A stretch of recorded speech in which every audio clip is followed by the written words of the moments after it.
수많은 미스터리들이 잠들어 있는 고대 도시 이집트. 이집트 하면 제일 먼저 떠오르는 것은 역시 피라미드입니다. 가장 거대하며 가장 신비로운 풀리지 않은 비밀들을 잔뜩 품고 있는 고대 건축물이죠. 이집트에 피라미드를 능가하는 고대 유적이 있다면 믿을 수 있으신가요? 역사의 아버지라고 불렸던 그리스의 헤로도토스는 직접 보고 들은 것을 토대로 역사라는 책을 집필하였습니다. 헤로도토스는 기원전 448년에 이집트를 방문하였는데 그 내용 또한 책에 기록하였죠. 역사의 이집트 기록 중에는 의미심장한 구절들이 존재한다고 하는데요. 12왕은 공동으로 기념물을 남기기로 하고 모이리스 호수 남쪽 악어의 도시 근처에 미궁을 지었다. 나도 직접 이 미궁을 보았는데 그것은 말로 다 표현할 수 없을 정도로 훌륭한 건축물이었다. 미궁의 규모는 피라미드를 능가했다. 헤로도토스는 자신이 직접 본 것을 토대로 미궁의 건축에 대해서도 기록해 놓았습니다. 건물은 2층으로 되어 있는데 총 3,000개가 넘는 방들이 상하층에 나눠서 존재하였다. 상층을 직접 걸으며 둘러보니 실로 인간이 지은 것이라고 생각할 수 없을 만큼 장관이었다. 고대 이집트에 피라미드를 능가하는 거대 미궁이 존재했다는 놀라운 기록인데요. 헤로도토스는 저서를 집필함에 있어서 굉장히 비판적이고 객관적이기로 유명했습니다. 본인이 직접 두 눈으로 본 것과 남에게 전해 들은 것을 명확하게 구분하여 기록하였기 때문에 역사는 현대에 와서도 사실에 근거한 기록서라고 평가받고 있죠. 놀라운 것은 미궁에 관한 기록이 하나만 존재하지 않는다는 것인데요.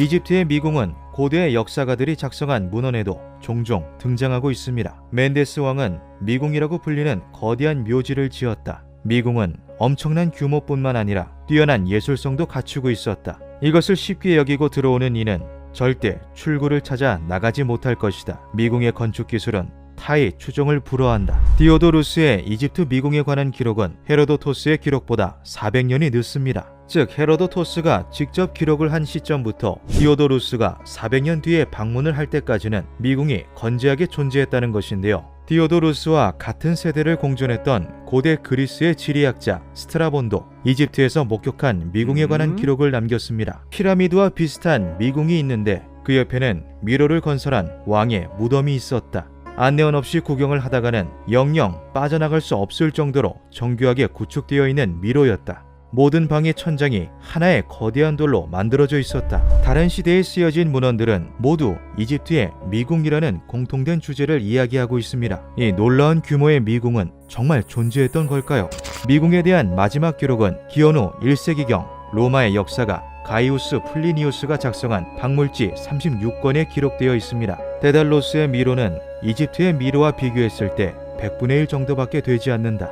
90계단을 내려가야 나오는 회랑에는 왕의 조각상을 비롯한 온갖 혐오스러운 형상들이 있다. 고대 역사가들이 설명하는 미궁의 모습은 큰 틀은 같지만 세세한 부분에서는 차이를 보이고 있습니다. 학자들은 그 이유가 미궁의 거대했던 규모와 출입 금지로 구분된 구역의 존재로 인한 것이라 설명하였는데요. 기록에 따르면 미궁은 선조들의 무덤이 보관된 신성한 장소였습니다. 때문에 이집트의 왕족이 아닌 외부인이 미궁의 모든 것을 전부 다 돌아보는 것은 불가능했던 것이죠. 그 기준과 범위가 시대에 따라 조금씩 변하면서 역사가들이 남긴 기록에도 차이가 생긴 것이라 추정되고 있습니다. 헤로도토스가 하층을 아예 둘러보지 못했다는 것도 비슷한 맥락으로 해석될 수 있죠. 하지만 공통적으로 설명하는 미로라는 요소는 매 기록마다 등장하는데요. 이 미궁은 현재까지도 발견되지 않고 있습니다. 피라미드를 능가했다는 거대 미궁은 이집트 어디에 존재했던 걸까요? 2008년 벨기에와 이집트 인원들로 구성된 역사연구팀 마타아는 문헌 기록들을 토대로 미궁의 위치를 이집트 카이로 남쪽의 하와라 지역이라고 추정하였습니다. 아멘엠하트 3세의 피라미드 앞에 도착한 그들은 피라미드 남쪽 지하에 미궁이 있을 것이라 특정하였는데요. 모래에 의해 미궁이 땅 밑 깊숙이 묻혔을 거라고 예상한 그들은 지층을 뚫고 촬영하는 지면 투과 기술을 이용해 지하를 촬영하였죠. 그리고 놀라운 사실이 드러납니다. 지하 10m 아래에 일정한 모양의 화강암 구조물이 보였던 것인데요. 화강암들은 마치 인공적인 미로처럼 서로 얽혀 있었으며 그 규모 또한 매우 거대했습니다. 마타아 연구팀은 바로 이곳이 수천 년 동안 베일에 쌓여있던 미궁이라고 확신하였죠. 하지만 연구는 더 이상 진행될 수 없었습니다.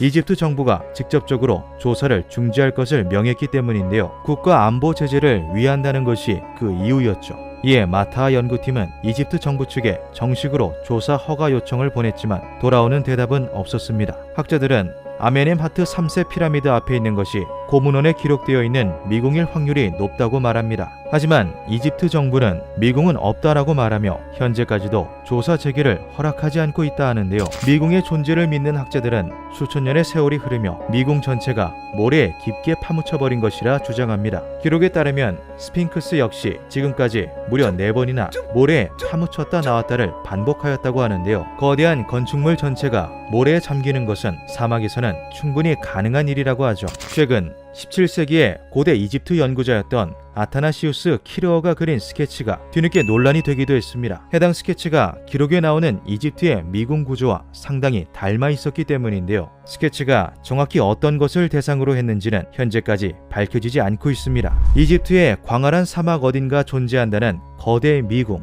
피라미드 미스터리를 풀 열쇠가 어쩌면 그곳에 잠들어 있을 수도 있지 않을까요? 기묘한 밤이었습니다.